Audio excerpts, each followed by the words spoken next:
You know, I've got a gardening mantra that I like to share with people, and that is plant what you eat, but eat what you plant.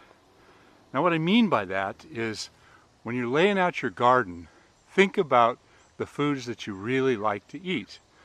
I eat some foods that a lot of people don't care for. I love kale, I love leeks, I love a lot of the odd vegetables. And actually I'm game for just about anything.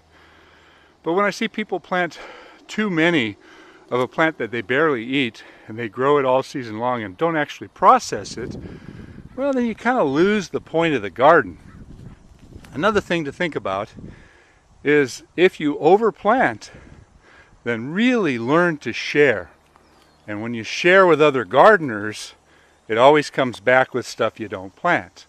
So if you've got a big area and you've got a ton of, say, leeks, all the leeks are coming up at once, they're all going to go to seed, and you say, I can only eat so many leeks, cut enough of it and give them to your gardening friends, without any expectation, and you'll be surprised at what happens. Comes around, goes around. You take care of your garden will take care of you.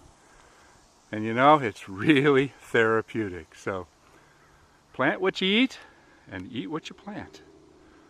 But get out there and get digging. Like today, well, I just went out to the garden and I picked a head of lettuce for tonight's dinner. Isn't that beautiful? But when I pick the lettuce, I pull it out by the roots. I actually picked 2 heads of lettuce there. And what you see is the root system on this plant is not highly aggressive. It's actually quite small.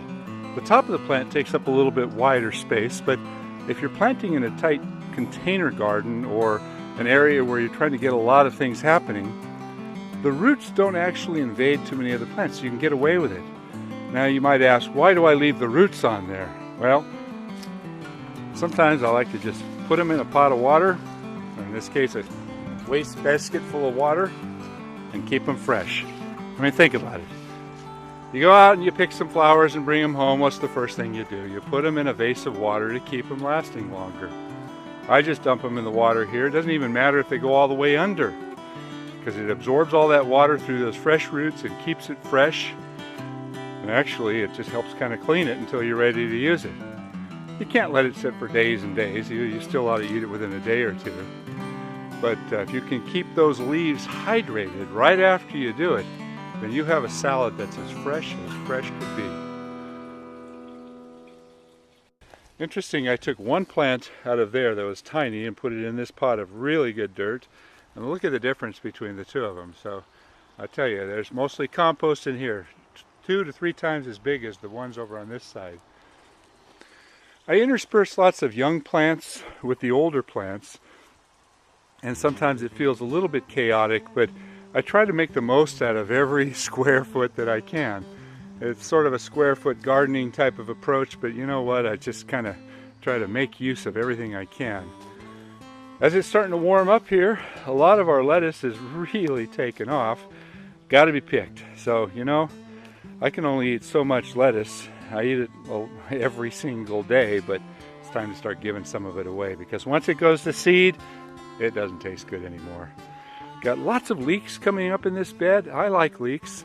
They're also a beautiful plant. I generally let a few of them go to flower because you have these big magic globes that pop up out of the garden. Look at one of my past videos for the leeks and you'll see what I'm talking about. Now this bed right here, I think I'm about ready to gut it. I'm going to pull just about everything out of here.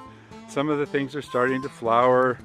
This kale over here is flowering, and the kale doesn't taste so bad when it flowers. Lettuce does. Lettuce goes sour. I still have a lot of little heads of lettuce. I'll leave those alone, but the bigger ones, I'm going to pull all those. I got some radishes that got out of hand. I'll yank those.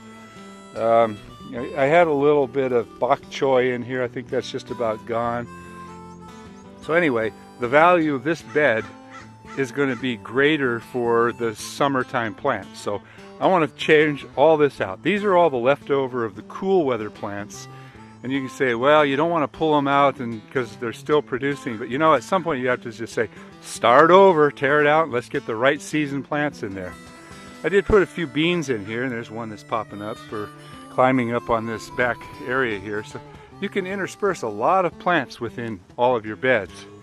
Now I do have some beds over here that are ready for some summertime planting.